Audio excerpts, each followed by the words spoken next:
In today's program, we will be discussing the newly published book, Exocapitalism, Economies with Absolutely No Limits, released by Becoming Press and authored by Marek, Poliks and Roberto Alonso Trillo. We have both of the authors with us. So Exocapitalism sets out to describe capitalism in its current state. One defined less by production and labor than by software, latency, and self-expansion. It is, in effect, a description of what we can call the software economy. Here, value is generated not by labor producing commodities, but by capital holding, waiting, and exploiting frictions in time. Volatility itself becomes the source of surplus value in exocapitalism. Capital no longer needs markets, consumers, or even contracts. It can circulate and expand through code, prediction tools, and the machinery of latency.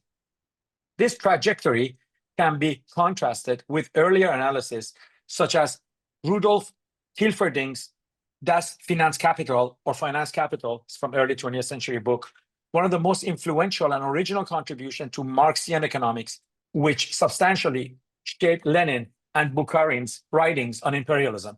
In it, Hilferding analyzes the fusion of banking and industrial capital as the driver of a new imperialist order. So exocapitalism is also points to an even more radical shift in the medium of accumulation itself. It is in this light that Charles Maudet, quoting Hilferding, calls exocapitalism in the foreword he wrote to the book, Marxism gone mad. For Hilferding, this was originally a criticism of Rosa Luxemburg's analysis of accumulation. But here, and for Charles, the phrase takes on a new meaning. So if in Marx, labor is the source of value, in exocapitalism, labor is removed from the equation entirely. What remains is capital lifting itself indefinitely with no need for labor to ground it. In this form, wages are no longer central, labor no longer the condition of freedom. Instead, capital organizes itself through an endless feedback of lift and drag.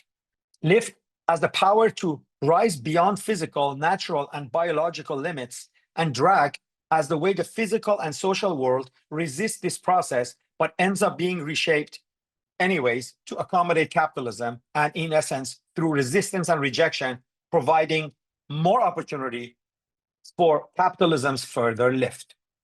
And this is precisely where accelerationism enters. Exocapitalism breaks with the vision of left accelerationism put forward by Nick Ternicek and Alex Williams in their Accelerate Manifesto, which still presumes that acceleration must be harnessed for collective human emancipation. Instead, the book dehumanizes and de-anthropocentralizes acceleration. In this sense, the authors align more closely with the darker trajectory of right accelerationism, not the destruction of human systems in the service of new human futures, as in Nick Land's early vision, but pure indifference of capital itself towards humanity and humans, which simply a capital that does not care about human survival at all. It's not his concern, either positively or negatively. So if Land sought to speed human system to their collapse, Poliks and Trillo describe a capital that accelerates beyond humanity altogether, producing value without us and perhaps against us. I'll open it up to you, both, whoever wants to go first. What do you think of this characterization? Did I read it right? Or you want to make it more nuanced or add to it or something? I mean, there's a couple different ways we could go, but yeah, definitely that's the book right there. I think one thing that's really important to note just off the top, not at all to contradict what you said, but rather to kind of make sure that this gets said a few times, is that this book is Help not me about. understand. I'm not saying Yeah. that I understood it. That's No, why I I want think to ask you you. got So it. yeah. You got it. You got it. No, but rather I'm what at I wanted no to say is chat that GPT because your book is not PDF. So I actually had to fucking write all this hell yeah. myself. Okay. Because I tried to like get help, but this book is not available online as PDF, right? So I just had to like follow those references and do some, but it was really, really exciting. So go ahead. No, Sorry. you nailed it. No, I just wanted to say that there's a lot of books that have been published in the last 20 years, let alone the last 50 years or whatever, that kind of articulate a present moment in the evolution of capitalism as some kind of new stage. And that's something that we're really explicitly trying not to do. So though we do the kind of sin of coining a neologism with exocapitalism, we're not saying that exocapitalism is the new type of capitalism or a capitalism that is just happening now, but rather we're doing a kind of active retroactive continuity No, totally. to I got borrow that. from Sorry if Viridian's. it didn't Yeah, come no, no, across. no, no, no, no. Sorry if it didn't This come is across. not a I'm so happy about this humble attitude yeah. you have, that you're not trying to jump on the bandwagon of neologism, saying like, oh, this is it, the new capitalism, like everybody else has done in the last 15, 20 years, right? This book is very humble, very sober, very grounded when it comes to defining what it talks about. And of course, there's a little bit of reverse engineering happening here, basically. But this is, once I get to the genealogy, you see the people I connect this book to already had the same attitude towards capitalism. So you guys inherit it from the kind of line of thinking that I think the book belongs to. But go ahead. Sorry. No, no, I was literally just gonna say that if I was to summarize the contention behind the book really, really quickly, it would be there has always only ever been the software economy. That's really the kind of point that we're making with respect to capitalism. Of course, there's Absolutely. another I can only economy, agree. which is slavery, which is how humans have always kind of been reproducing themselves at some kind of scale. But on top of that, or abutted with it, or around it, has been a kind of software economy, and that's our kind of weird break with a lot of traditions in this particular respect. Could definitely talk about a lot of things. Could totally agree with your point on the position on accelerationism. I think this book, the concept of lift, is a strong rejoinder to the possibility of left accelerationism, in that we can talk about what lift means. Maybe that's It's worth later. I doing. have questions about it. Okay. So if this is just, I mean, Is if it this is just like a break frame of how I saw the I book think in it's a great total? framing then. In that case, Okay. let's leave it as there's only ever been the software economy and slavery. Yeah, sounds Okay. good to me. Roberto, do you want to Anything? add something? Yeah, I guess that I always come back to this, but there is an element of scale that I think is very important. So that sort of transscalar encounter with capitalism, that has to do with both what you were pointing out and Marek. When we find all of these neologisms, we're looking at people framing capitalism through a point of access that makes sense. There's a lot of really interesting literature out there. But what happens when you remove that point of access and that specificity of the scale, and you try to move beyond that? I mean, can we still approach capitalism as something that can be transformed into some sort of like theory, a way of approaching it? And that's what we're trying to do here. We're trying to bypass the specificity of any given scale when approaching it. See, I think the problem for all of us goes back to society of control, right? When Deleuze gave up, Deleuze started to basically talk about capitalism in a form of a capitalism with a history, with a linear, with a teleology, right? Societies of discipline to societies of control. But this is, to me, where the problem begins, because it's sort of like it didn't really obscure or abandon the idea of like the ontology of something, but it really goes from ontology to history. And these people who come up with the neologisms, they're all interested in like a snapshot of the moment of, oh yeah, yes, capitalism has a history. But what I like in the book is that it's ontology, it's more ontological, even though the question of scale is a question of history and time as it passes through the scale changes, right? But I like how the book remains sort of like ontological. Just like Sohail's work, we get to that too. Ontology of finance. This is ontology of capitalism. So it dates back. It doesn't necessarily have to be about this time. I totally get that. Go ahead. Yeah, I think, I mean, Mark can clarify this, but there's that element of this kind of Wiggis approach to history that is teleological and looks at causality, that is very much embedded into critical thinking. And in general, I think most people think of capitalism as a state of things that is modifiable, that has an origin and an end, that is reachable, within reach, that we can interact with. And the question here, the large question, is what happens if that's not the case?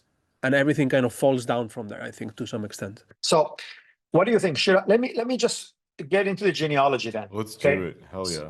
So when I read Exocapitalism, I can't help but hear an echo of the old philosophical problem of immanence, from Leibniz to Deleuze. But I think the more direct and urgent genealogy for your project is not metaphysical, but political and economic. The first real precedent for me, is Capital as Power by Jonathan Nitzan and Shimshon Bichler. Their intervention was to reject both Marxist value theory and neoclassical economics, insisting that capital is not about productive labor or utility, but about organized differential power. What matters for them is not accumulation as such, but the relative capacity of one block of capital to dominate another. In this sense, accumulation is already deterritorialized, already exo, because it depends on symbolic measures of power and their enforcement rather than on any material substrate underneath it. They also foregrounded the global political economy of Israel as a case study, showing how capital is inseparable from military force, sabotage, and the wider infrastructures of violence that sustain its order. In other words, their Capital as Power is one crucial step toward the idea that capital is not sociogenic, but immanently transcendental, or transcendentally immanent. You pick which one you like. The next major precedent for me is Sohail Malik's Ontology of Finance from the Collapse 9, where the author, or Sohail, insists that finance is not secondary, but a reflection of a real economic activity, but primary. This is actually also is part of Capital as Power that Sohail kind of built his arguments on. Finance produces the ontology of capital itself. Its instruments and operations don't simply represent value, they generate it. And in doing so, they actively constitute the economy they appear to measure. That is where I see the line into exocapitalism. So if finance is ontological, then capital is no longer tethered to production at all, but creates and recreates its own conditions of existence. And then in Sohail's Redux version on our own ~ampersand website, this is even more clear because we've condensed it, right? And it shows that finance operates by rules of self-positing abstraction, what he calls auto-ontology, like self-ontologizing. And this looks very much like the fold, your fold, and lift and drag, actually. This auto-ontology is very similar to fold, lift, and drag as you describe it in the book. It's from within this terrain, the rejection of labor and utility in Capital as Power and the primacy of finance as ontology in Marik, that exocapitalism seems to emerge. This is the ground I want to bring into our discussion to ask how your concepts of fold, lift, and drag extend, complicate, or break from this lineage. Now, before we get to those three terms, I just want to see if the idea of this genealogy in general resonate with you, and we get to those questions later. Don't worry, I got 5 questions to answer. Absolutely. I mean, the Shimshon and Bichler book is incredibly important to us, and Ontology of Finance is like, I think, the most important object in the room for this entire book. Super, super, super important. Both are sitting in a kind of loose dialogue with Anti-Oedipus, right? Like that's maybe the kind of third leg on this stool, but Anti-Oedipus is used as a kind of foil to kind of take apart and put back together according to the logics that we inherit from Shimshon and Bichler, and from Nitzan and Bichler, sorry, Yeah. and from Suhail Malik. I think maybe the note on no, I mean, yeah, we can. Okay, talk let me about just these say something individual terms. about Capital as Power. Yeah, They great. also insist that they're not describing a new form of capitalism. Exactly. I They love that about the book. Yeah. They basically say, first of all, they're not sure if Marx saw it the way Marxists saw it, but even if Marx saw it that way, they attributed that to the epistemological limits of late 19th century. Exactly. Not to any kind of like misbehavior on Marx's like side or any kind of like transformation that has made capitalism be a system of power rather than an economic system. So they also see that. Also, Sohail kind of see it that way, right? And you know what's interesting is like, if you can describe, it's very clear to me, right? But some people say, what do you mean software economy before computers? How can we have software economy before computers, right? So maybe you want to talk about money, currency, of what do you really mean by this analog software or like carbon-based software economy prior to computers and systems. That would be something. And then also sort of maybe talk a little bit about connection with Sohail, if you can, and how did he get involved, like literally by endorsing it, reading it, commenting on it, and all that. Yeah, I mean, Roberto, do you want to talk about tokenization? I feel like this is always something you really nail. I can also talk about that if you don't want. You can start if you want, man. I'll take over. I mean, we Follow the lead. start with an original sin in a sense of the first moment at which some particular exchange was mediated through a token. So let's say I have, a pineapple or an egg or something like that, and I'm going to kind of operate within what we now kind of retroactively idealize as some kind of barter economy. David Graeber does a very good job of demonstrating that this type of economy was in fact preceded or dependent upon some kind of intermediary token economy, meaning that an egg or a pineapple were reducible in some way to some number of some things, right? Be it shells, for example, which tends to be a very common kind of token, or actually really just abstract numbers, which is also something that often tends to exist. We're talking many tens of thousands of years back into human history. And so when it comes to thinking about what software means without a computer, what we're really thinking about is once you have a pineapple that's reducible to some number of shells or some kind of intermediary token, you immediately start to have a type of friction between the number of shells and the number of pineapples that can be exchanged in that particular economy. And in so doing, you can conduct the first, let's say, sin, that we don't even mean to put such a negative valence on it, because we do see capitalism as an incredibly neutral thing. But let's say the first kind of step towards a human realized capitalism, which is arbitrage, right? Which is the moment where you can go from one place to another, and that underlying relationship between pineapples and tokens changes. And in so doing, you're actually erecting a kind of third order token value, right? Where the token or the kind of organizing schema that you can use to kind of understand the change in value of that underlying pineapple to token relationship. Absolutely. Yeah. It's so And in so funny doing, you because just build and build and build and build, and it gets really crazy. And that's software right there. And back into it. in a Sorry, way sorry, go ahead. connects. Go Sorry, ahead. sorry. No, it's your turn. Go ahead. No, I mean, I think that in a way connects to some of the ideas that Malik introduces in his writing, where price and value after price are constituted by this idea of a differential that is taken from the Derridian idea of the difference. I think at one point in the book, we define tokens as Platonic value-added kind of midpoints that open up new commercial dimensions, if you want, and that in a way relates to the idea of abstraction. The idea that you can unlock new regimes of value ad infinitum. That is so important to the idea of lift and to explaining how we see capitalism working, how we believe it works.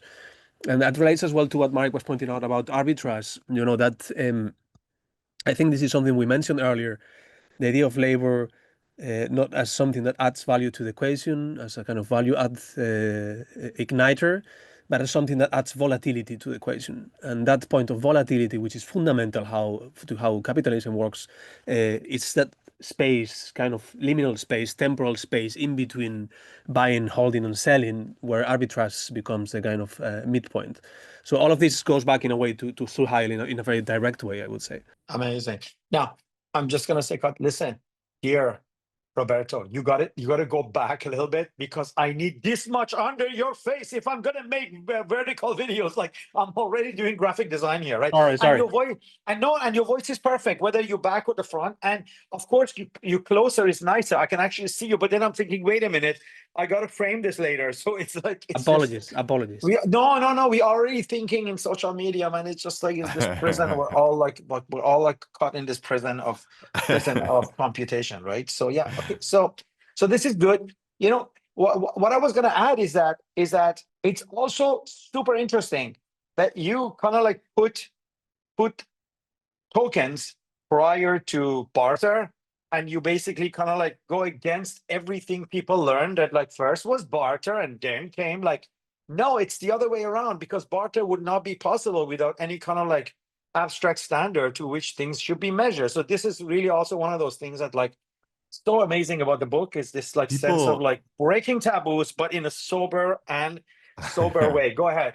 I was just gonna say, people love to like imagine like some pure, beautiful existence prior to capitalism. They love to think that capitalism was like invented in Europe and that, prior to that moment, everything was peaceful and wonderful and like everyone lived But happily together.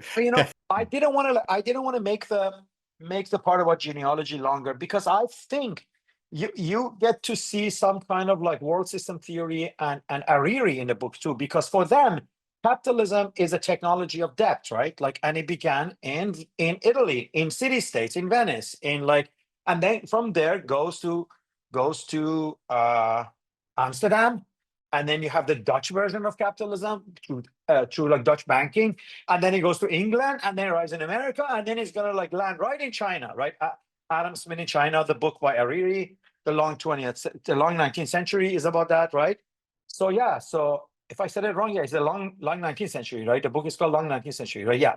So there's also that I don't know if you guys read Giovanni Ariri. Do you consider some of his ideas of capitalism fundamental to the book or not? I think the basis on debt is really important, but I think we're instead of basing our definition of capitalism on debt, we're basing it on arbitrage. And arbitrage is a much, much, much older tradition. Yeah, to anyone who doesn't know what arbitrage means, essentially it's the ability to, let's say, manipulate the respective value of an object or of currencies in different locations or at different times in order to exploit this kind of imaginary surplus that exists when you move from one place to another. And that's so powerful to us because like there you see this kind of instance of surplus value production coming or extending not from material labor or anything like that, but actually strictly from time or place. And that's where it all starts for us. Totally, man. My role here is to pretend I'm the student who hasn't read the book and pretend that he's learning from the teachers, but I fucking have read all the stuff in the book. I know everything you're saying, and I'm just You're a fucking sitting here beast, man. pretending that I'm learning it from you. I'm not learning it from you, man. I learned it already from the book. All the stuff you say is like in my head. And so as just like a sentence, I don't know where am I gonna like drop this. It's like I know I'm reading a powerful book when it changes the way I look at everything around me without even me wanting it to. And this has happened to me only not many times in my life where a certain set of ideas, a certain set of thing completely sort of like transform my own personal epistemology. And I'm in that state with this book because like you just said something very important here that I think should not be missed is like if Ariri pushed the origins of capitalism to the city-states of Venice and the creation of debt, it's great work. And that's as far back as Suhail and Nitzan and Bishla will go. You guys sort of push it back to like to a beginning that is really like, we don't know how far back it goes. It goes back to like, I don't know, days prior to language, days after alphabet and language or not, but it's really back there with alphabet and language, right? It's like right there when arbitrage became kind of like a way of creating value, right? So this is very, very amazing and valuable. So if Roberto, you want to add to this, please do. No, And I was going to say that with a little bit of distance. Yeah, no, it's good. I was going to say Yeah. that it's good to see to try to analyze where things are coming from. People come from a history of writing, from frameworks, from references that they have in their minds and so on. And there is a complexity to this, and I think a clarity in the writing that is beautiful. But also the fact that this comes from a very fragmentary, inside out engagement with the reality of what things actually are, and that's in a way unique. The kind, people may say this is not a philosophy book, and it's not truly philosophy. This is not economics. But it's coming from this complex kind of myriad of engagements with different aspects of what the world is nowadays. That in a way makes it unique, I think. And that plus the writing is in a way a shifting moment, I think. Yeah.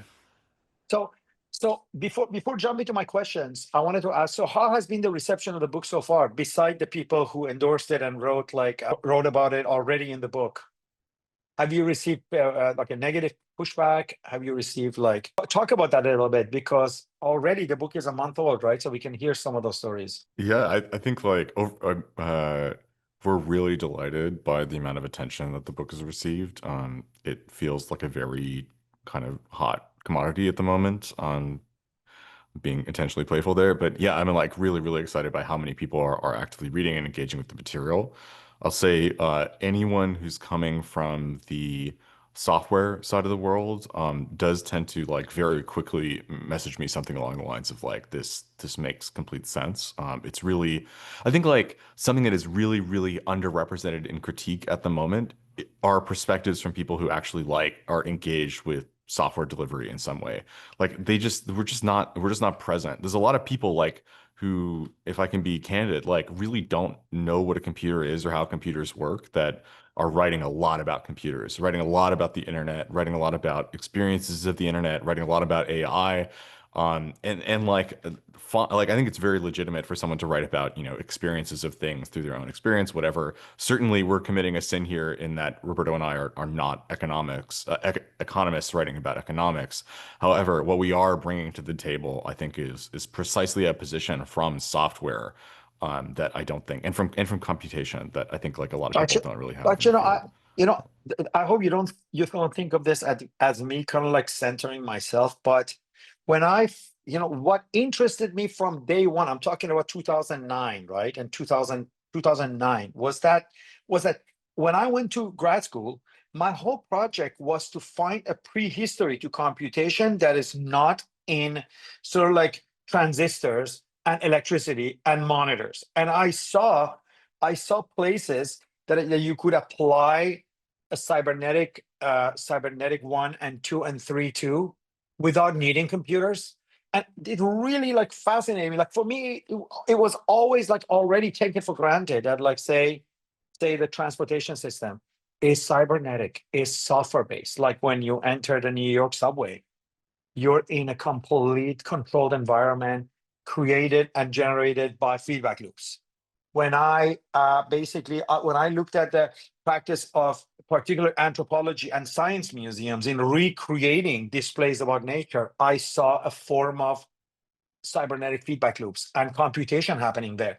So when I get to the part of software economy that is not about computers, I really had a wonderful encounter with something that complemented everything I already knew about computation does not need computers, or software does not need to be 0 and 1. Softwares could be systems created on paper and pen, and algorithms do not need to be embedded or imprisoned in like physical machines with electricity. So this part of it is really also refreshing because you provide one other proof of that axiom and another dimension of it, which is very important, which is the part that deals with political economy. Yeah, Can I so tack into that really, really quickly? Because this is important. So absolutely. we've started to get a little bit of critique. Obviously the book is so outrageous. We're waiting for like the big backslap. Like, I mean, that's going to happen at some point. But the small little bits of critique that we do get do tend to center on a kind of question of like, Mark and Roberto, you're claiming that capitalism involves the situation where something like labor doesn't matter, where the kind of tether to the material world is irrelevant to the actual kind of inner machinations of capitalism. And how can that be true?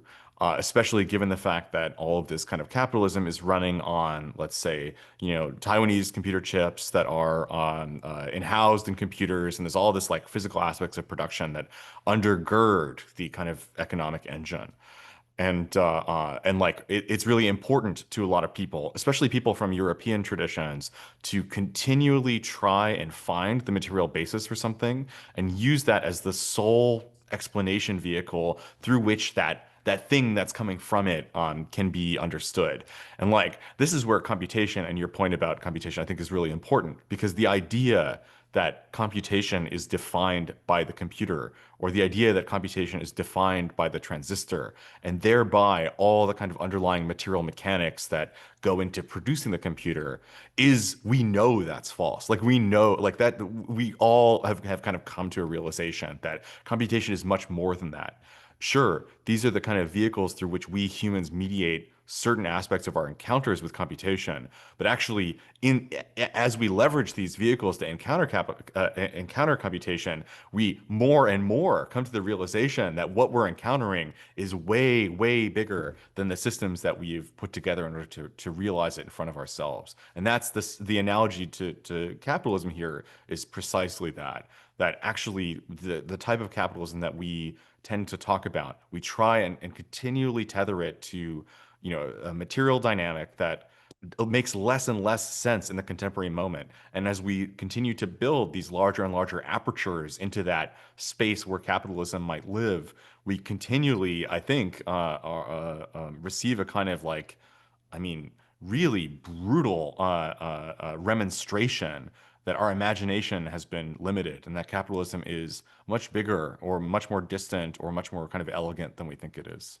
Yeah. I have two ideas in this regard, and then we can move to the question. One is like, I see these people that are obsessed with physical labor, the surface of the earth, you know what I mean? Like agriculture, material, like physical, biological labor, all that, as a kind of like idol worshippers. That they want to have like something to worship, right? And then we are like people who say idols are not God. The God is up there and is invisible. They have a problem kind of like accepting it because they want to worship something that they can see and feel, right? And when you tell them that there's only one God and this God is not on earth, is up there and you can't even see it and is up there, but he sees everything and does everything, it freaks people up. And monotheism freaks people out. The same way this freaks people out who are so much into like labor and muscle and all that, right? That's one thing. And the second thing is, it is interesting that people like me, Sohail, you guys, especially you, we feel that because you know what I mean? Because we're from the art world. Art shows you that the price of an artwork has nothing to do with it, the value of the artwork has nothing to do with its materiality, with the material used, with how many hours that the artist spent doing it. You know what I mean? One little gesture by Marcel Duchamp is worth 100 million times more than hours and hours of an artist's working labor, right? So I think we have a propensity to understand these things precisely because art world was already this form of capitalism for as long as anyone can, maybe as long as like Renaissance or even before that, right? So I think artists are equipped with some kind of like prerequisite epistemic lens that let them see this better. So I hope that your words have sort of like traction amongst the artists who understand the global political economy of contemporary art, really. So yeah, so I don't know if you guys have any comments on that. I'm sure they will. I mean, going back to what we were discussing before, and trying to trace here some connections. I think there are three strands here that I think we've been looking at from different perspectives, and we've been trying to look at them by questioning what happens if they are not actually built around the human as a kind of center point. What happens if we approach these strands just as a mode of participation through different points of access? And those three, I think, strands have been on the one hand side, of course, capitalism, if you want, but also computation and then language. We just had a meeting the other day with Liv Wellby that was quite interesting. And the idea that this may overlap to some extent is also interesting to us. Yeah. So again, what you're trying to do here is we're trying to approach this removing the human from the center point and then trying to understand what happens and what is possible and what is not. The other thing about what you were saying before, what people have said about the book, so far we haven't received heavy criticisms, only a couple. They will come.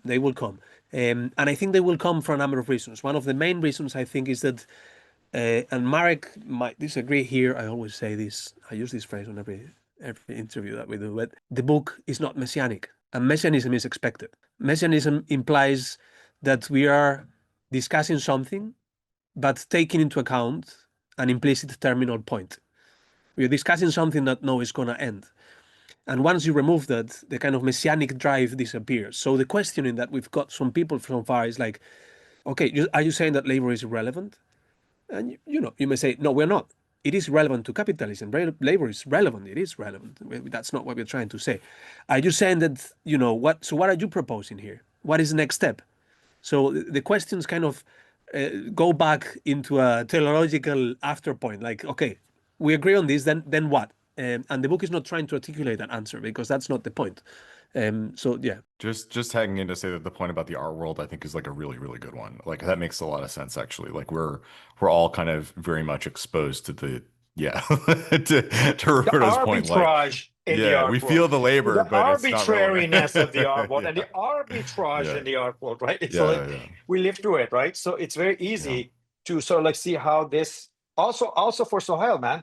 So yeah, Sohail's writing went from like incredibly important critiques of the contemporary art world to yeah, our ontology world, of yeah, finance. yeah, And you know what yeah, I mean? Like it sort of like began as like a metaphysical critique of the art world, then into political economy of the art world, and then to ontology of finance, right? So it's like if you just follow that line, and you see why I propose that. So I have a few questions for you. Okay. So it's very easy to know what the first question is. It's going to be about fold. So let me just propose it, and then you guys can debate it and tell me I'm wrong, or just answer it if I got it right. If fold means capitalism can indefinitely insert its logic into different aspects of planetary life, my question is, why are the natural processes that predate this, like growth, decay, reproduction, are so vulnerable to being captured by capital's logic? Is this because nature itself is structurally open to such inscriptions? Or is this a particular kind of violence and artificial imposition by capital that forces processes of life into its own order? And if the fold extends everywhere, is there any aspect of planetary existence that can remain outside of its capture? Oh, I think it's hard to answer this question without talking about lift, because I think the argument here would be, I'm just going to very briefly suggest that like if capitalism has an allergy, it's to the physical world, and that has to do with some mechanics that we can talk about in just a little bit. But it has a really big allergy to the physical world because it's too restrictive. And so, in so doing, while certainly capitalism is one of the many forces that have, inscribed itself in absolutely brutal ways across the earth, through and across various different schema of life, it's we see capitalism as actively trying to wrestle itself out of that type of relationship, especially its terrestrial condition. okay. So Yeah. I'm gonna clarify this because I don't want to be characterized as a bad student here. No, it's There's a a great question. contradiction here, man. I you know what I mean?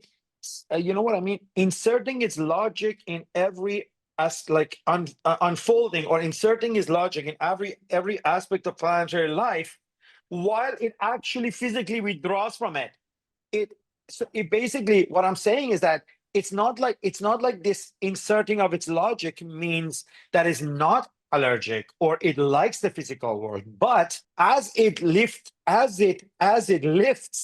it leaves behind its logic, and that logic organizes the physical material world for the purpose of this withdrawal, for the purpose of this larger thing that's trying to pull out and is allergic to it. So I hope I made more sense now by qualifying it, right? So don't see this as me thinking capitalism loves to sort of like kind of like physically embed itself and remain there. No, but you pick that aspect of life, pick up the logic, and itself can run on it. It doesn't need, like, you know what I mean? Yeah, Like yeah, it's yeah. yeah. So Yeah, it just to can run on qualify, yeah. anything.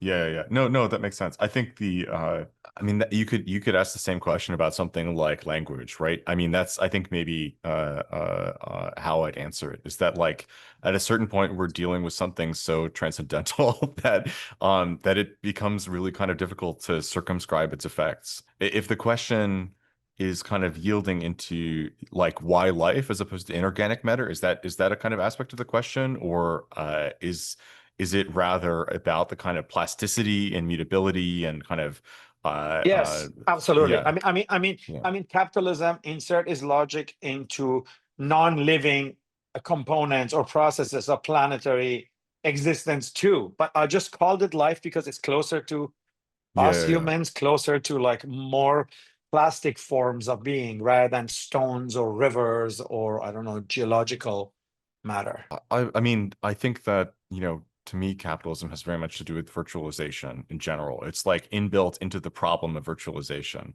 So, you know, if a human being or some kind of other virtualizing being is moving its way through the world, you're caught in this loop. As soon as you proceed in some kind of virtualization, as soon as you, I mean, we even go so far as to suggest, I don't know how much we mean it, but we go so far as to suggest that, like, as one engages in any kind of symbolic representation with anything, one is already kind of inviting in that space of the token, that kind of transcendental mediating force through which one world can be understood through another world. And that is like the logical germ that we see at the heart of capitalism. So like that's just how extreme this book is in this respect. And we totally understand that this is like an extreme position to take. But I think it's an interesting one that might help us understand possible futures. Yeah, it's clarifying. Yeah. So I mean, one of the things with Fold, it comes with a lot of baggage. I mean, it's you can take it from a kind of Spinozian perspective all the way through the Deleuze and Guattari and so on, but you may want to think of it as a force, maybe in a way, the idea that difference can emerge without a kind of constitutive change to the underlying material. So difference without change, and that is something that is linked to lived through the idea of abstraction that we portray as something as a sort of ascension, because lived in English, of course, has that sort of implication, but is at the same time in a kind of mirror image linked to drag. So dragging is also a form of folding into the bureaucratic and into the. So it's a two-way process. It's a force that applies on both directions, the ascending and the kind of dragging element of the trilogy. Let's put it. Actually, you're giving away my question about lift and drag, but that's good. That's good. That means I'm on the right. Sorry. So let me just propose that question then, I guess. Yeah. Right. So you guys describe lift as capital's power to rise beyond physical, natural, and biological limits, and drag as the way the physical and social world resist this process, but end up being reshaped to accommodate capitalism. And in essence, through resistance and rejection, provides more opportunity for further lift. Should we see these not as opposite, but as complementary forces feeding into each other? Lift depending on drag, lift deepening drag, drag intensifying lift, so that capital's escape and its deformation of the world are really the same process.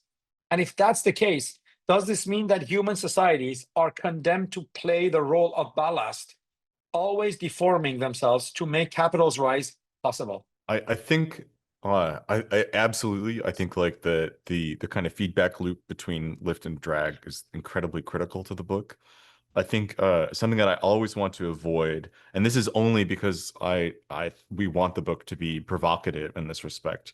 I want to avoid dependencies of capitalism upon the human, because capitalism, like language in our perspective, is indifferent. So the kind of lifting mechanism is to say that it's dependent upon drag. I'm not sure that that's necessarily the case. I don't know if we've spun out that theory so far, but drag certainly is dependent upon lift. Drag is a direct response to lift. One of the big questions or critiques that we get asked about the book is like, where is human agency? And of course, like our position with respect to human agency is a very complicated one, and not a particularly happy story vis-a-vis capitalism. But actually, where human agency really lives is in our, unbelievable willingness to perform this exercise of drag. So I mean, I think you gave quite excellent definitions of lift and drag already, but maybe to make it just abundantly obvious to someone who hasn't read the book, lift I think is the most important concept from the book. Maybe right next to fold. People get it better because it's like Homer Simpson pulling into the grass, right? Like 100%. That's literally what capitalism is doing. Exactly. I'm such a good student. Yeah. I'm such Oh, a yeah. good student. That's the right? perfect meme for it. Yeah, of course. It's just like kind of withdrawing. And that's because capitalism is allergic to fixed costs. It likes to be able to arbitrage freely. It wants to be able to inject as much volatility into a relationship between one or more token worlds.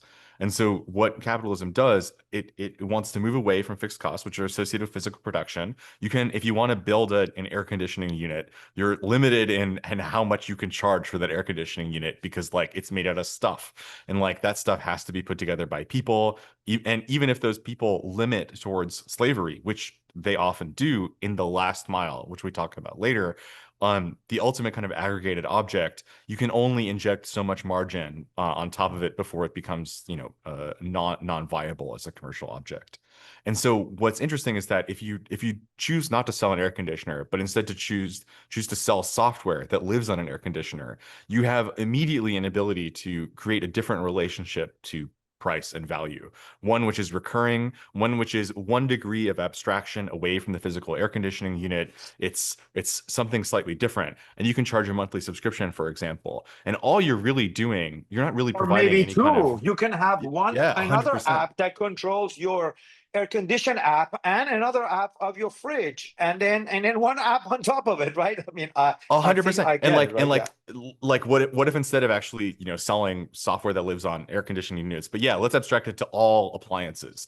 And then you could abstract a higher level, which is, what if we want to take the appliances out of that picture and just make a kind of application that serves messages that go to different environments, right? And then what about an application that handles the services of messages? And you can kind of build this kind of software structure where you're moving away from the physical layer, because that's associated with, how many, physical subscriptions you could get as associated with air conditioning units, to something that is incredibly general and everywhere. And this limits to something like AWS, for example, in its current instance, and that itself is continuing to lift and lift and lift higher. So yeah, that lift is like going away from selling physical things to starting to sell services, to ultimately moving towards just pure financial instrumentation. Okay, now Yeah. please also describe drag, because Drag, I yeah. kind of like didn't really do a good job of because No, you I were was great. waiting for the question. So yeah, so also give a short description of the drag, and I help you along the way.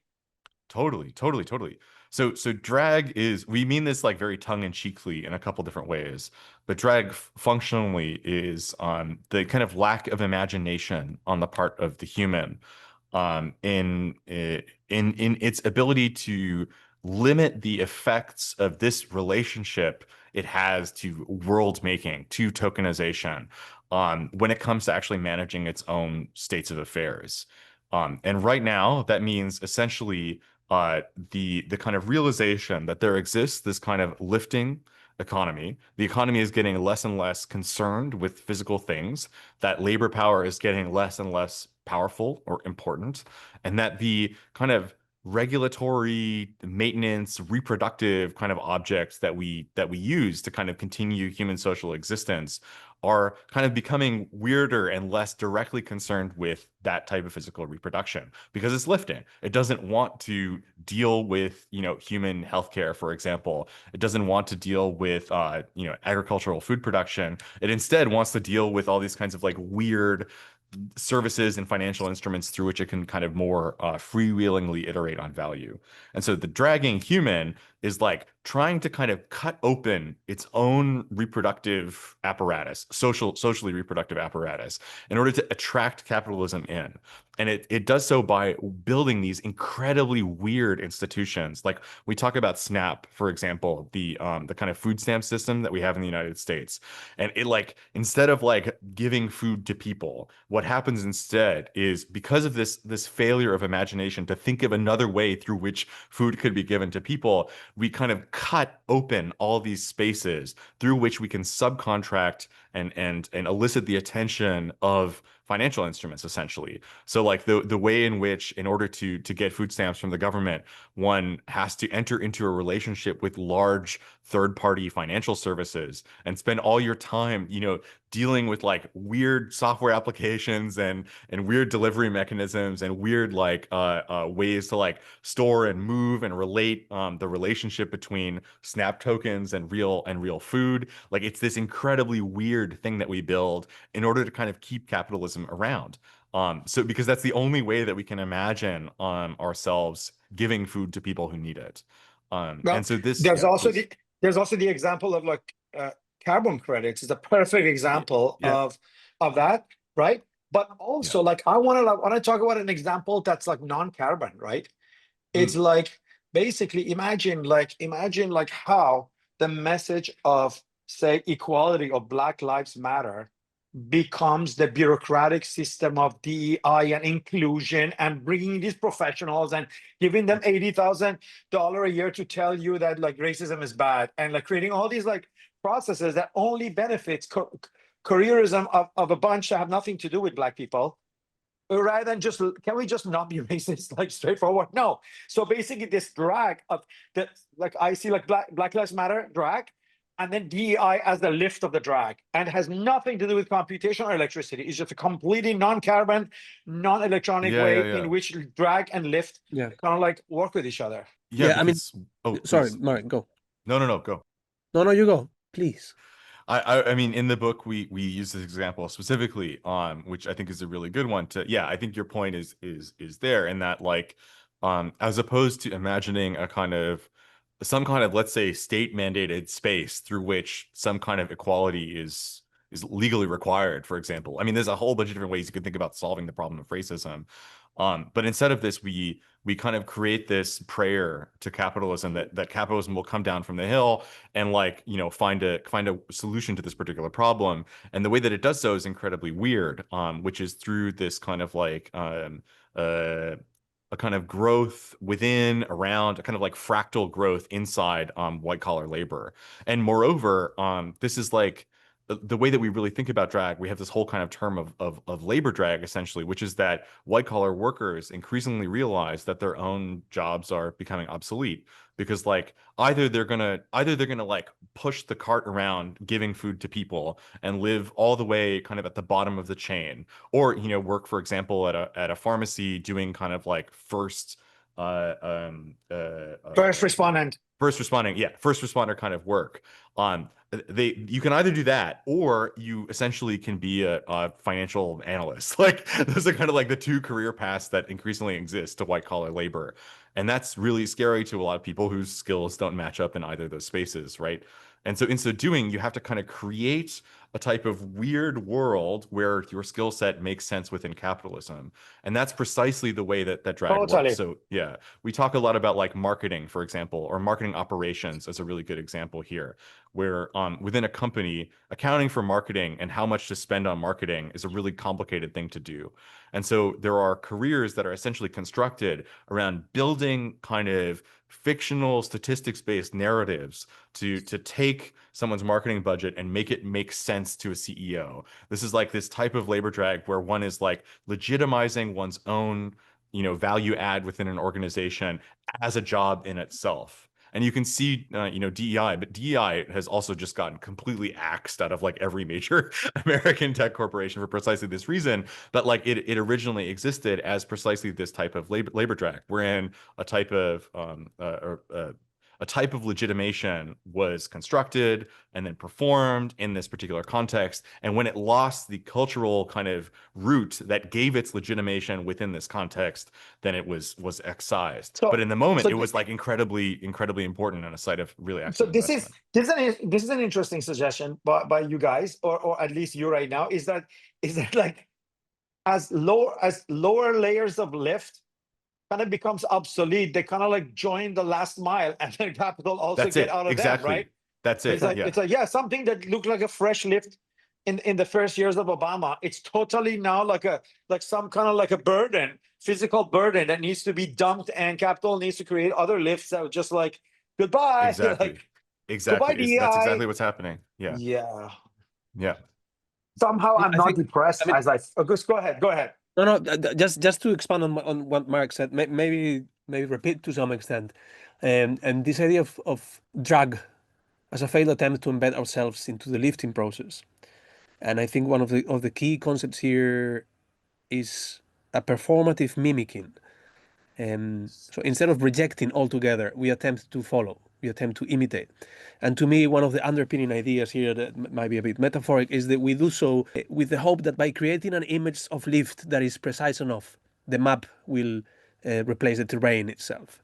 But a mirror image is never the same as the image itself. So it's that kind of coping mechanism that we establish. And I think this has to do as well with some of the ideas that we discuss at the end of the book, how things are organized within the mid space, the idea of the state as a kind of bureaucratic machine, and it has an impact as well, as Marek was pointing out, on a transformation of labor into mainly, non-wage slavery at the kind of bottom level, where we get to that. We get to that. This is yeah, really another amazing observation in the book. We really have to talk about it. But to me, you know what I mean? Just to end this part is like this process of lift has reached a level that, to me, when we're talking about like a multipolar world that will emerge after like the full decline of the United States, people immediately think like in this multipolar world, you're gonna have like USA, China, Russia, you know what I mean? These entities as like the members of the multipolar world. And I don't disagree with that. But the elephant in the room that is that global virtualized capitalism is the largest element of multipolar order, which is already sort of like off the earth, is in the clouds, right? And then these states are smaller compared to this lifted capitalism. Lifting and lifted capitalism should be considered as one of the biggest sort of like influencers of this global or emerging global order itself as one big thing. As it goes through things, in and out of things, it remains steadfast on its demands from the whole world and demands from the rest of the nation states that are part of the global order. And like, so like to me, this world order that's emerging is not a return to like the great powers, as some people suggest, that like, oh, we're just going back to the 19th century, we're going to get to that, the techno-capitalism too. Like, no, to me, this is just a new phase of a planetary order, even though you can call it multipolar, but you have to leave a big space for sort of like finance capital as one of the biggest components of it, because you do. And also the way you ontologize it, it's not like it's a separate entity that's out there next to the states. It goes in and out of the states, it goes in and out of Earth still, and it depends on Earth to a certain degree, less and less every day. So this is the way I look at it. Yeah, hell yeah. I mean, I'm assuming we're going to talk about empire, which I think is probably the last thing we'll discuss, but definitely there's I think maybe I'll just say that one of the things that the book is kind of tacitly very interested in is we love, especially on the left, to see, everything in terms of like good and evil, and then we collapse all the evil things as into like one thing. And like a big propensity of this, or a big kind of way that this, I see this all the time, is a combination between technology, capitalism, empire, and then a bunch of different like, avatars for empire, be it everything from, patriarchy to whiteness, global north, west, whatever. And like these are all things that I think are more or less execrable in different contexts, but they're not the same thing. Like they're really not the same thing. And if you combine them into the same thing, then your world becomes incredibly unnavigable, I think. And that you're just constantly at battle with a single evil. Yeah. And so for us, capital up here, empire down here, they're in this kind of actual weird, not war, but in a kind of weird dialectic with each other. Yeah. Okay, so I'm thinking about family and social reproduction here for this question, right? So unlike so many other processes of life that capitalism has folded into itself, human reproduction has so far been secluded from being fully privatized as something any individual or corporation can simply indulge, in which any individual or corporation can simply indulge. Why has reproduction remained guarded in this way? And do you see exocapitalism eventually breaching this barrier? And if it does, what would it mean for how society decides who can and who is allowed to basically reproduce children and raise them into the world? And would reproduction itself become subject to the same, let me read again. Would reproduction itself become subject to the same dynamics of, would human reproduction itself become subject to the same dynamics of fold, lift, and drag? I think that's a really, it's tough really question. Interesting question. Tough No, question. it's a great question. We don't even have to answer it, right? But I just thought, I kept reading and I just kept thinking, oh my God, that one of the limits of capital, as far as the last mile is concerned, is like the reproduction of humans, social reproduction, right? So are we is he gonna go through that limit too, or like the state and culture and tradition somehow will build some kind of like a wall around that and say that should remain? And you're a parent yourself, right? So maybe just maybe just think about it. Maybe just think about it for the next few minutes. But this is really was the most burning question on my mind. Yeah, it's a great one. I think this is where we have our argument against left accelerationism, right? Where someone like Helen Hester, for example, who I respect tremendously, but there's an ambition there that maybe through some kind of application of technology under certain circumstances, we get to a point where these social relations will become automated and maybe potentially improved. And I think the question that we'd raise through the book is what would be the motivation for any kind of like capital driven entity to do so? That's where we see Lyft. Like Lyft is precisely about not wanting to do that. Like because that involves a tremendous amount of limitation, liability, complexity, and a fixed relationship to physical assets. Yeah. Okay, I'll tell you now. I mean, I cheated. I have an answer for this, right? I think precisely this is the kind of fault and lift and drag that capitalism will outsource to the family. They just make the family itself more capitalized because you will be doing it for them. If you're rewarded in a particular way with certain things in the realms of abstraction, you will make more babies. You would produce and hey, isn't that already happening in the Western world in which like That's why families are the book basically says Oedipus Yeah. reigns at the end, right? Like that's exactly it. Yeah. Like why But I mean, capitalism doesn't want to, yeah. we engage with the work of Federici there and work, I mean, since the 70s, 80s, and so on. And one of the key ideas there that I think we find quite interesting and powerful is that the unpaid labor of women mainly has been the kind of basis upon which exploitation has been established, and the idea that labor considered as a male engagement in within a kind of industrial environment and so on is not truly the basis of capitalism. But the interesting element about that to me, to some extent, is that in a way that remains as an otherness that capitalism has not bothered with yet. I guess in a way some people would argue that that is changing to some extent. Yeah, but let's talk about that change, man. Including men or including other members of the family in the unpaid labor would only divide the inequality between the two sides of the family. Okay, now it's not just the mother who's not getting paid for that labor. Now the father is also doing a lot of unpaid labor around the child. Tell me about those sleepless nights, Marek, that you have to spend around your kid, right? So basically, okay, great. And to me, this is the limit of mainstream feminism. The mainstream feminism doesn't understand that, like, by bitching and moaning about your man not helping you and including them in this unpaid labor, you're not fixing anything. You're just sharing the burden with your man or with other members of the family, right? Whether it's dishwashing or raising the kid, right? So that's why we need another forum that kind of understand that and like basically understand that, like, yeah, the first woman, as we both have read Federici, yeah, but now in a post-feminist family, the entire family is being like exploited for the necessary social reproduction, basically. I don't know if Yeah, I'm making sense. Is it just all crazy shit to you? I mean, no, I know. I mean, I think I guess I'd say that like yes, like certainly more and more there's gonna be greater more unpaid contributions to human social reproduction by more and more humans. That's precisely the point of what we call the last mile. The last mile is getting bigger and bigger. More and more people are falling into it precisely because the human has, for reasons that are horrible. I mean, like we just don't have the imagination to think about how to reproduce themselves at any kind of scale without actually resorting to slave labor in some extent.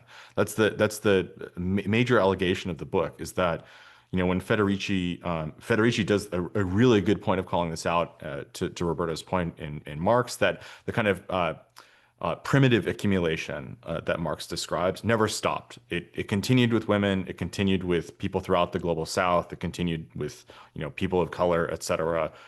In a way that was just kind of hidden from capitalism.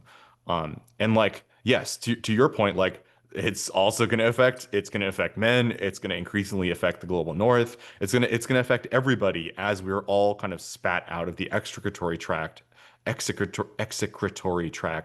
of the kind of lifting capital apparatus, because like at the end of the day, then there's going to be so many of us. The only way that we know to reproduce ourselves is slavery, so we're all going to have to be slaves, right? Like that's the determination at the end, which would be a very bad outcome, obviously. And we're Now, not suggesting that white collar labor under kind of Fordist style capitalism is better than that, because that only could exist precisely through this kind of shadow existence of mass enslavement elsewhere. you know, you know, when I began my master thesis research in New York, I was living in New York in the summer, and like I was very like interested. I actually wrote an essay about like these the early sky, like basically the history of skyscrapers, starting with Woolworth Building, the first like proper. It's not Empire State. It's not the other one, Chrysler Building. And certainly it's not Rockefeller Center. It is Woolworth Building, right? It begins with Woolworth Building, like this thing that goes up, right? And then you realize that the field of architecture, the city planners, the rich people who paid for it, they all really thought that they needed to put all these great material, the stuff, in order to have a building, right? You know what I mean? Like they were far overestimating what was needed for to build, right? And you look at architecture after that, is all about like how to make it cheaper, how to make it faster, how to basically lift out of actually putting down like great buildings on the ground, right? Now, when you look at the buildings, are just like they're nothing, right? They basically the architecture, with the help of computers and with the help of like basic mathematics, have turned buildings into like a former a shell of themselves, right? Basically, there's just some structure. Then there's some like stuff they put inside it for the heat to not go through. Then they put two like sheets of something on this side and something on this side, and then the building can go off forever, right?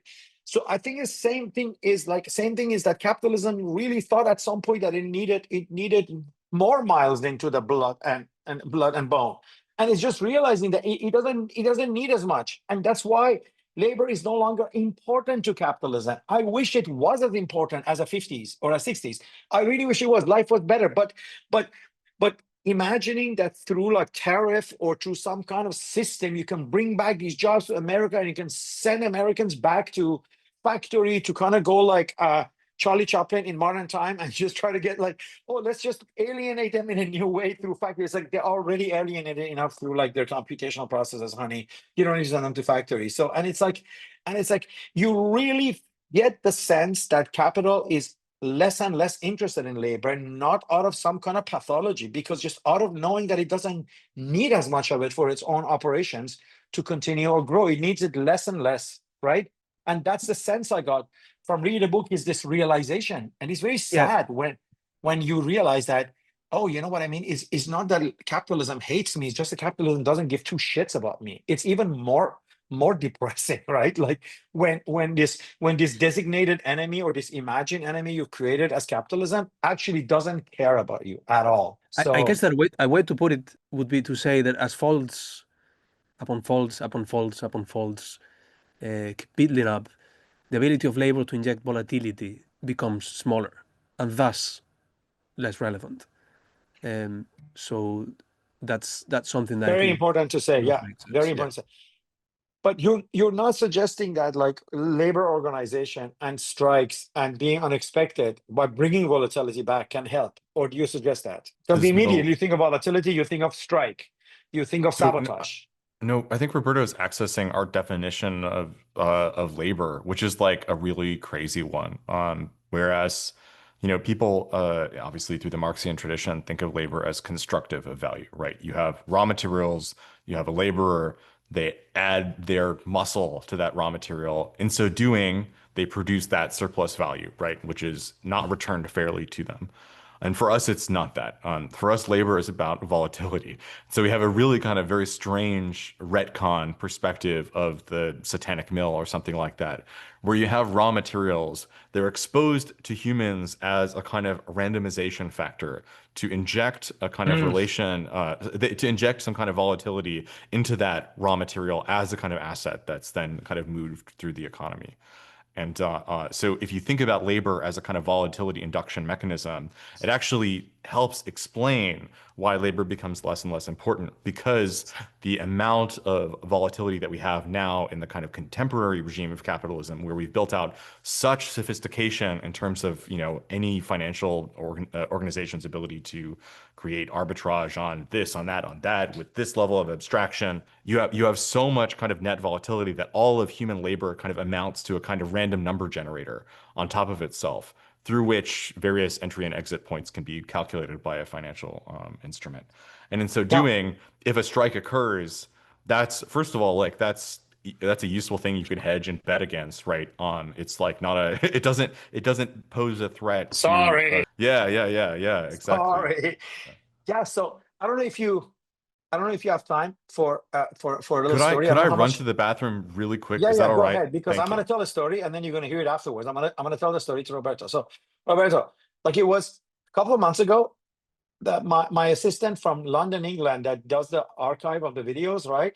And sometimes kind of like look at them and make sure they're working, messaged me and he said, "Oh my God, Mo, you gotta like listen to this time code part of this video of Ray Brassier from like 2 years ago when he did the Marx seminar. Uh-huh. It's so beautiful because the minute he starts talking about capitalism and production and Marx, the the sound of the Muslim call to prayer in Beirut comes online and then just mixes with Ray's description of capitalism. It's so beautiful. It's just this like everything. And I said, okay, let me just listen to it.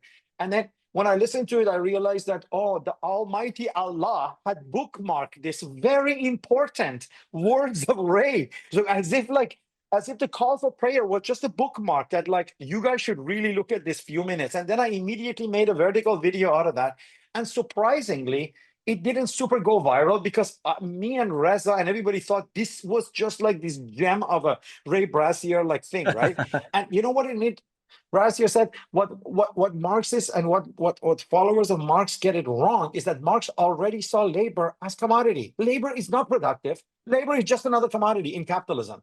So and then when you start seeing labor as anything but commodity, you create this like a special space for it, and it kind of becomes like a source of something. Whereas labor already it's producing commodities, but it itself commodity while it's producing commodities. Yeah. And I think your notion of labor as volatility already Ray is kind of like hinting at it in this way of looking at it, right? I mean, I think in a way that's built into Marx. There is a richness to Marx as a writer that it's undeniable. I think. I've read a lot of it. I'm not an expert, but what he talks about in a second part of this is like the more you see production as primary, the more you epistemologically open processes of life to capitalization. So yeah, the more then actually he takes issues with Deleuze in that. I'm gonna find the link and send it to you for you guys to see yeah, that. But it was just like interesting to me because I think your way of seeing labor as volatility, it's more accurate, but I think the precursor to that will be to basically just see labor as a commodity amongst other commodities with a price. It's self-subject to arbitrage. It's self-subject to all the other processes through which capitalism deal with commodities. End of the story. So yeah. So I'll try to send you a video. If you don't have anything to say, maybe I can go to the next question, which is going to be the last question, maybe, or maybe the second last question. Okay. And yeah. that is about. So, I kind of explained how I think your book rejects left accelerationism. If anything, it's a little bit closer to Landian accelerationism, except for you, capitalism is not human-centered, and its goal is not the like misery of humans or the destruction of humans. Capitalism just doesn't give a shit about humans, right? So we established that. The question that comes out of that is like, so do you see yourself describing the true shape of accelerationism that is neither right nor left? One where capital no longer even bothers to destroy human systems. And we should basically give up any hope of getting into any kind of dialogue with it and humanize it and sort of like basically the whole project of social democracy or democratic socialism. That's it. That's my question. Damn, that's a big one. I think like let's talk about the accelerationism bit first. Like I think definitely the book is very critical of left accelerationism in precisely the way that like we don't see that like based on our analysis, based on how we understand lift and drag to function, we don't see there's certainly no foregone conclusion that capital can be leveraged to automate anything that'll make our lives more enjoyable because it's not interested. It's really not interested in that. And so then the question is like accelerate to what? Certainly we draw a lot of influence from land. We draw a lot of influence, I think, in principle from the kind of general proposition that capitalism is exo in some way, that it exists out there.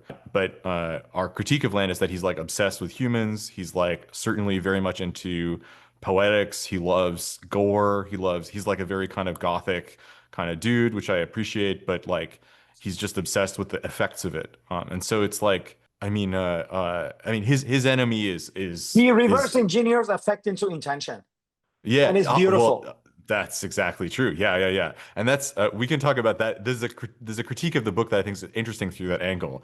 But yeah, I love the way that he writes. But I think that he's obsessed with humans too much, and I think that the type of accelerationism that we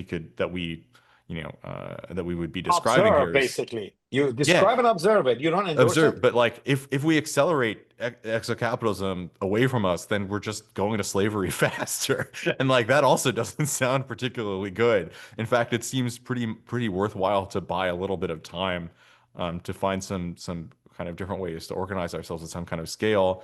But I don't know, like, yeah, I don't know what that looks. So certainly, there's not an accelerative impulse here. And instead, I Yeah. would say that the book is very critical of acceleration as a principle, mostly because like the thing that I would say we should accelerate ourselves away from is not capital, but instead slavery and empire. Yeah. Yeah, I think. Okay. I mean, Mark, tell me what you think about this. But if you think about the kind of driving, accelerating forces that may underpin this idea of exocapitalism, thinking here from the time domain, an increasing frequency of abstractions as part of the lifting process, and then the idea that you can choose to either participate in that I guess in two ways. By reinforcing it towards a terminal state, that could be, I guess, a left perspective on that, or by embracing it as a way to transcend capitalism into something larger and better, and just keep it running in a way. And I think that maybe the point that we're trying to raise is the possibility of abandoning that altogether, of choosing not to engage, and that's I think the key difference there. While we recognize that there are processes there that can be, put in context within accelerationist discourse, what happens if you choose not to engage? And that's I think the big question. I have one other solution too at the very, very end. Let me just ask the last question from you guys. So you can call it a question, you can call it a comment. I think it ends with a question mark. So it's a question, but it's a longer one. So in your book, you go after two highly visible commentators whose visions of capitalism's mutation dominate today's debate. One, of course, is Mackenzie Wark, who declares that we act in and against a world reduced to nothing but users and our actions forced into commodity form, and that basically capital is dead. And the second one is Yanis Varoufakis, spells it out more explicitly, calling the successor system techno-feudalism, where quote, rent flows from privileged access to things in fixed supply, unquote. My own reaction is that this merely swaps nouns for effect. My own reaction is that this merely swaps the place of a noun with an adjective. So by calling it techno-feudalism, basically they put the techno in the position, he put the techno in the position of adjective, and they make the feudalism the noun. Whereas for me, it is just like you guys, it's still capitalism, maybe only with feudalistic features. But since you guys are smarter than me, you've gone even further, and I tell you how. For Silvio Federici, by contrast of these guys, remind us that primitive accumulation is not a stage that precedes capitalism, but a permanent feature of it. To quote her, capitalism must still be thought of as a system of accumulation founded on violence, dispossession, and constant expropriation, unquote. So if I read you correctly, you are saying that at the level of earth, social life, and labor, we may already be in something like pure feudalism itself. Why should we call it techno-feudalism? So at the earth layer, you can have feudalism, right? And then at the higher level, where lift has fully separated, you have capitalism, and they can coexist together. We don't have to call it all capitalism or all feudalism or try to shove it into one ontology, right? And that's, I think, why I called you smarter, because I was trying to understand this more as a sort of like a poetic linguistic problem of how these people change adjectives with nouns to create neologism. Whereas you guys go like empirically and really show how they can coexist, right? So just to end it with a question. So basically, I'm going to repeat it. If I read you correctly, you're saying that at the level of Earth, social life and labor, we may already be in something like pure feudalism itself, driven by the permanent primitive accumulation. But the decisive break with work and focus is that they still think in terms of tangible entities, labor, transactions giving way to information, capitalism giving way to feudalism. Whereas your analysis insists that the primary medium of exocapitalism is time, not labor, not information, but time itself, the time of the hold, the time between buy and sell in arbitrage. So can you clearly clarify for me how this temporal ontology of capital allows you to cut across the surpass?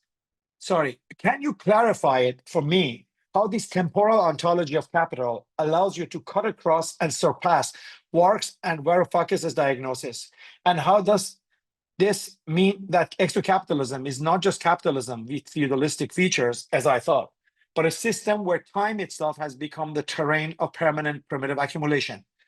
And if on Earth, almost those involved in the last mile of blood and bone are working, what do you call working physically on Earth? That's where we get feudalism. And in the clouds, we get capitalism. So is it possible that in space, once we take off, we get communism? So it's like slavery, capitalism, and then we're going to go to communism over there. Like, I guess I'm trying to somehow see some kind of teleology and some kind of happy ending, some kind of communist happy ending to all this, right? I have a quick answer oh, before Marek please. gives a Yeah, longer yeah. one, I think, because mine is going to be short. We're theory is trapped in terminological debates. I guess there's nothing you can do about that. So we could all meet and start discussing, what do you mean when you say capitalism, and then all disagree and so on. If I have to place within our kind of cosmology, Mackenzie Ward and Varoufakis, I would say that it's just a senatorial and a counter-senatorial take of the same scene. And what the book is trying to do is portray some sort of transcalar approach to the scene. And that's kind of a filmic, maybe, way to frame it. But I'm sure Mark can do a better job. No, that was beautiful. Yeah, I completely agree. Yeah, it's always good to note about like the terminological kind of traps that we all find ourselves in. I think a couple notes here. I mean, that was great. That was a great question. Like really, really great. First, yeah, you've identified two kind of figures that are certainly influences on the book who we, disagree with. I think both of them come to their diagnosis through kind of precisely what you're articulating, which is like an overfocus on the human, an overfocus on the kind of lived experience of the human, its effects, and then also like a strong overemphasis on the commodities marketplace and how important that is to capitalism generally. And with Varoufakis especially, there is also this, and I dare to say European again. I say this as an American, not with like a condemnation of Europe, but rather like there is a kind of geographical distance to Silicon Valley that I think means something. And like Silicon Valley is like far less interested in maintaining pulling data from users, like managing user existences, than it pretends to be. It's very good at marketing itself as doing so, but actually Silicon Valley is an incredibly haphazard place with a lot of complexity to it. It's far more interested in how it can leverage itself towards pure financial instrumentalization than in dealing with your aunt's posts on Facebook. Like it's not interested in that. Like that is like it's really that maybe is the way that it presents itself to the world. Certainly it has some incredibly problematic allegiances with empire, which we can talk about at length. But ultimately, we see Silicon Valley as subjected to, and actually a main driver of Lyft in a lot of respects. So the problem with someone like Varoufakis is that he genuinely believes someone like Elon Musk or Sam Altman at face value, like literally reading them as if they are trying to create these like and we could even call kind of post like mold buggy little serfdoms, right? These little kind of like techno fiefdoms, which I don't think is true. I mean, we can talk about I the don't think evidence it's that I true have for that. either. Yeah, yeah. But I don't think that's true. So, and I think it's like a huge simplification of what technology is doing at the moment. And so, like, I could go on in my critique of techno-feudalism, but your point about what we're saying, first of all, you quote us. Thank you for saying like capitalism it's not techno-feudalism, it's just capitalism. Like we have capitalism, but then moreover, it's capitalism and it's feudalism. And you correctly reference Federici as the kind of originator to some extent of the idea that one can't exist without the other. We think that capitalism can exist without feudalism. That's where Lift comes in, and that's where we make our arguments about the kind of material independence or increasing independence of capitalism from its material base.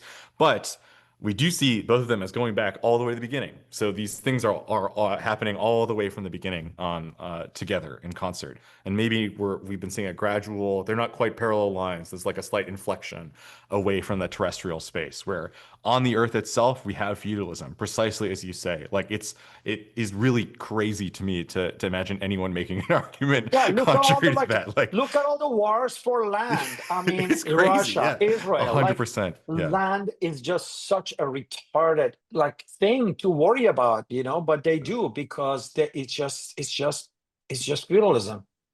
Yeah, it's just feudalism. And then capitalism is this gradually withdrawing thing that ultimately will reveal us to be living in a space of just pure feudalism. And so the question is like, where is communism? That's a good question. Like, I think maybe to us, if we're going to kind of think about things in the kind of long view, which we like to think about things in the long view, maybe we would say it would be important to try and isolate where communism has been from the beginning, and maybe articulate where that thread lives and try and preserve it. That feels like maybe an important thing to do. But I think in order for us to think through something like communism, we have to reckon with scale. And that's where the book starts and where it kind of concludes, which is the unfortunate problem of the left, especially the left. The right is actually very good at thinking about scale, like really good at thinking about scale. The left has no theory or concept of scale, really. And by scale, I strictly mean the differences that exist in maintaining, let's say, a social order or a structural order between things of different magnitudes. And the left loves to pretend that everything is kind of the same. That every structure can be mapped onto every other structure. We all live in some kind of oopy goopy Deleuzian land where everything is friends with each other and everything touches, and everything is feeling, and every kind of effect that everything has and everything else is kind of the same. And that's not true. Unfortunately, like with scale, Unfortunately, yeah, it's just not. There are things that have more impact on other things than other things, and like that feels like an obvious thing to say. And maybe you could say that the left has some. Yeah, please, but. Boxendale is a very respected art historian. I don't know if you know Boxendale. Boxendale says this like this saying is like you're gonna fight when he says, yes, dear critic, dear writer, everything on the surface of art is important from top left to the bottom right. But if you consider everything here is important to the same level, then nothing is important. The job of you is to put a hierarchy and like consider scale of, but not basically his sentence is not everything is important to the same intensity and the same level at the same time at the same place. And that becomes the job of a good art historian or critic to look at the painting and basically decide where these scales, where these priorities, where these things lay. Otherwise, of course, everything connects. Of course, everything touches. Of course, everything matters. And the second thing I wanted to say, I don't want to end in such a poetic thing of saying like, feudalism is on Earth, capitalism's on the cloud, and communism's in space, right? I mean, it sounds beautiful, right? It sounds just like continental philosophy claims, right? That we were just critiquing, right? But there is a logical way of hoping for that, which is like once exocapitalism reach its own limits that we don't even know what it is and create some kind of homeostasis, then maybe we can think about some kind of like, stabilization, equality, less movement, less lift, maybe no lift. Would that be possible? Or Or really, when you say capitalism with no limits, it's absolutely no limits. Absolutely no limits. I would say that I mean, I love space communism. I love space. I think that the thing that communism has to contend with is not capitalism, and that's what's interesting. It has to contend with feudalism, and that's where it struggles and fails, right? At scale. I think, I guess, if you're trying to frame it this way, the kind of next step or alternative, although I guess those terms are probably not the right ones to use, would be a withdrawal, and that's what needs to be theorized or understood or framed. Yeah, so I watched the thing again before the interview over the weekend. Actually had to pay $5.99 because it's not on any of the like streamings I have. I was like, I'm gonna pay. I have to watch the thing after reading Exocapitalism. I mean, look, the shapes you have on the book are just those blobs in the movie, right? Like just like going in and out of things and like not caring for anything, right? And that dog kind of bringing it to them, right? And I don't know if you notice or not, but like in the film, already before the dog arrives, the radio cannot connect to Earth. So they can't connect to Earth. And all the television they watch is recorded on VHS. So, you know what I mean? They could be actually the last bit of humanity left because this thing has already killed the Earth. Because I don't know why they couldn't get in touch at all with Earth. Maybe everybody was already dead. Maybe capitalism. Maybe the thing had already infested the Earth, and then they were just like the last bastion of humanity stuck in the thing. This it's going to be like a metaphor in that for people who are just waking up to exocapitalism after it has already eaten up the entire universe. But go ahead. You guys see more of a movie, the other film. We talked about it the other day. You were more you saw the other movie as a good metaphor for it. What is it called? It's the one that Annihilation. Annihilation, right? Yeah. Annihilation. I mean, the right? thing is great. The thing is amazing. I mean, this is like Mark Fisher's opening to capitalist realism, right? Like there's this blob that's infinitely plastic and mutable that can fit itself onto any surface. And I think that that's true. Like that is something that is incredible about capitalism. But the But I solution would, for it was the same too, as Roberto was saying. Like basically they withdraw from it, right? Like they say, okay, yeah, let's separate the ones that are not, and we're just going to not be near these things. They yeah, withdraw, right? yeah. And the whole thing was just to, yeah. I I guess mean, the beautiful thing about the film is that it ends with a question, an open question, because you have the two characters at the end that maybe say infected. They're sitting down and say, so what do we do now? I mean, should we just kill each other? Or so yeah, it ends on a sad note. But I mean, with I Mark forgot Fisher, how Annihilation ends. Oh, go ahead. First talk about Mark Fisher, and then we can. no, I think that with Mark Fisher, there is an element that I think is relevant that might be different to what we're trying to do here with this, which is at least the relationship that he's trying to establish with that is the inevitability of capitalism. And I think in our case, there's some sort of a gap or a divide that emerges as a possibility. Exactly. Yeah. And I think that's powerful. It remains. It's only a trace in the book. It remains there as a kind of open question that needs to be further discussed, but it's there, and that's probably the next step. That's probably what's going to happen when we start sharing the book with people. Amazing. Great line of research. You've opened up a whole new field for people to gather information, to think, to see the world in a new way. And I can only be happy that you will be teaching the seminar on the We're book. so honored, so Yes, excited. we It's going to be we are so so honored much to have fun. it. This is going to be a very important season, and yeah, and all the activities around it. So yeah, so when you're in Berlin, please let me know. I hope I'm around still, and we can hang out, and we can maybe do another event or something around it. But yeah, I'm very, very excited to have basically seen the book, order it, read it, ask you to teach it, and get a chance to talk to you directly here. So Thank you so thanks much. And again. thank you so much for engaging so Thank you. seriously with the book. It's just Yeah, such a man. privilege. Truly. Listen, a it's because privilege. it's worth it, man. I get like mountain of books here and there, right? It's just like I open them and I just go like, oh my god, I can't read. I would like I was telling Marek, Roberto, that like it's like it kept me away from grabbing my phone. My phone was there, and I'm like outside, sitting under the light, reading, and I don't even touch my phone. And I just thought, when was the last time something stopped you from actually touching your phone?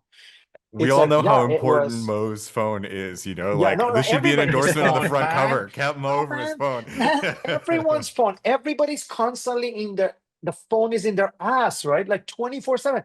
Any room you go, everybody's on the phone. And I don't even have a problem with it because it's prosthetic. It's part of you now. You just think with it, you think in and out of it, and I'm fine with it.